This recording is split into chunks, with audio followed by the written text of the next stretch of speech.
Hello student, कैसे हैं आप सब। एक बार पुनः शिव कोचिंग क्लासेस पर स्वागत है। क्लास 12 केमिस्ट्री एनसीईआरटी में आज छोटा सा टॉपिक लेकर आए हैं, आदर्श विलयन और अनादर्श विलयन में अंतर। ये जो क्वेश्चन है 3 नंबर में पूछा जाता है, आदर्श विलयन किसे कहते हैं या अनादर्श विलयन किसे कहते हैं, ऐसा भी क्वेश्चन पूछा जा सकता है। या क्वेश्चन ऐसा आ जाएगा, आदर्श विलयन और अनादर्श विलयन में अंतर। तो आपको ज़्यादा नहीं 3 अंतर तैयार करना है, ठीक है डियर स्टूडेंट। चाहे आप 3 अंतर तैयार कर लें, चाहे इसकी परिभाषा समझ लें और एग्जाम्पल समझ लें, बहुत ही सिंपल है।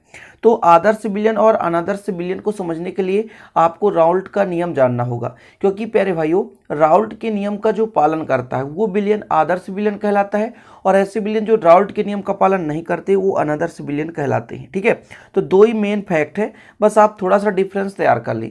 ऐसे विलयन जो राउल्ट के नियम का पालन करते हैं वो आदर्श विलयन कहलाते हैं, और ऐसे विलयन जो राउल्ट के नियम का पालन नहीं करते वो अनादर्श विलयन कहलाते हैं। चीजें क्लियर। जैसे राउल्ट का नियम क्या था प्यारे भाइयों, थोड़ा सा मैं आपको यहाँ पे समझा दूं कि जो ये विलयन या विलायक का वाष्प दाब था उसके मोल प्रभाज के समानुपाती है, XA के समानुपाती है, ठीक है।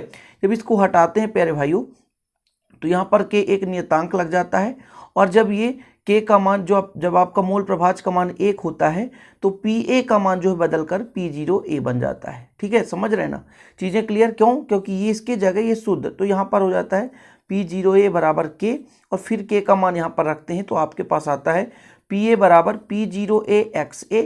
सिर्फ यहाँ पर थोड़ा सा मैं समझा रहा हूँ, ये किसके लिए था, ये प्यारे भाइयों है विलायक के लिए। यदि विलय के लिए बात करूँ तो PB बराबर P0B इंटू XB, ये चीज़ होता है। तो प्यारे भाई जो राउल्ट के नियम का पालन करेगा वो आदर्श विलयन कहलाएगा, उसके जगह हम इसका यूज करते हैं। अब ये पूरा आपको बेहतरीन ढंग से मैंने राउल्ट के नियम में बहुत अच्छे से समझाया है। तो राउल्ट का नियम आप सर्च कर लीजिए, राउल्ट का नियम बाय शिव सर, तो आपको मिल जाएगा। और राउल्ट का नियम यदि आपसे बनेगा तो आप आदर्श और अनादर्श यूं चुटकी बजाते कर लेंगे। तो 3 अंक का क्वेश्चन है, ज़्यादा इसमें आपको फोकस करना नहीं है।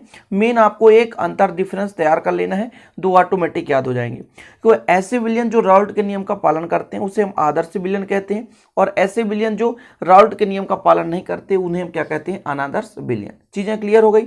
अब प्यारे भाइयों जो राउल्ट के नियम का पालन करेंगे उनका एंथैल्पी जो परिवर्तन है 0 के बराबर होगा, यानी कोई बदलाव नहीं होगी। यहां पर ध्यान दें थोड़ा सा, ठीक है।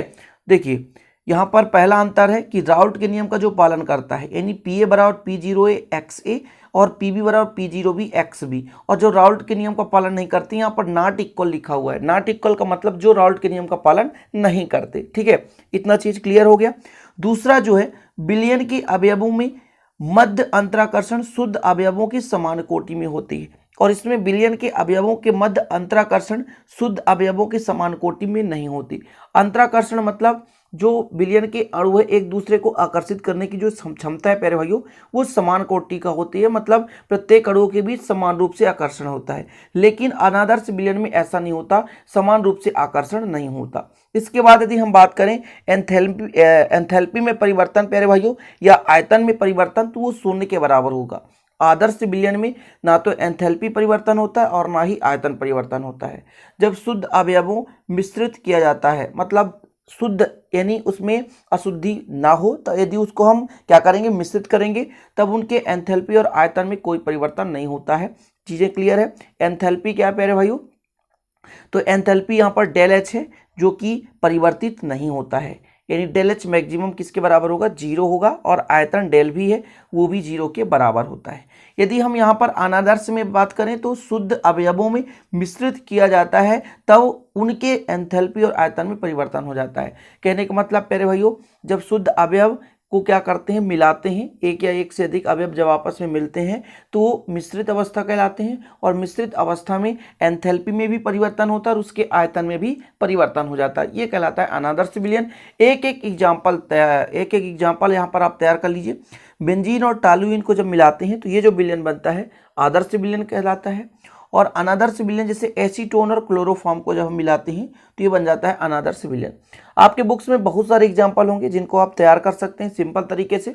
तो आदर्श विलयन जो राउल्ट के नियम का पालन करते हैं, और अनादर्श विलयन जो राउल्ट के नियम का पालन नहीं करते। स्क्रीनशॉट ले लें, अंतर लिख लें, 3 अंतर आपको तैयार करना है और 3 अंक का ही क्वेश्चन इससे पूछा जाता है। कभी कभी यदि 4 अंक का पूछ दे तो एक एक एग्जाम्पल आपको लिख देना है। तो इस प्रकार से आज का वीडियो हो जाता है कंप्लीट। वीडियो पसंद आए तो प्लीज़ लाइक कर दें, दोस्तों के साथ शेयर करें। चलिए मिलते हैं इसी प्रकार के अगली वीडियो में, तब तक के लिए जय हिंद, वंदे मातरम।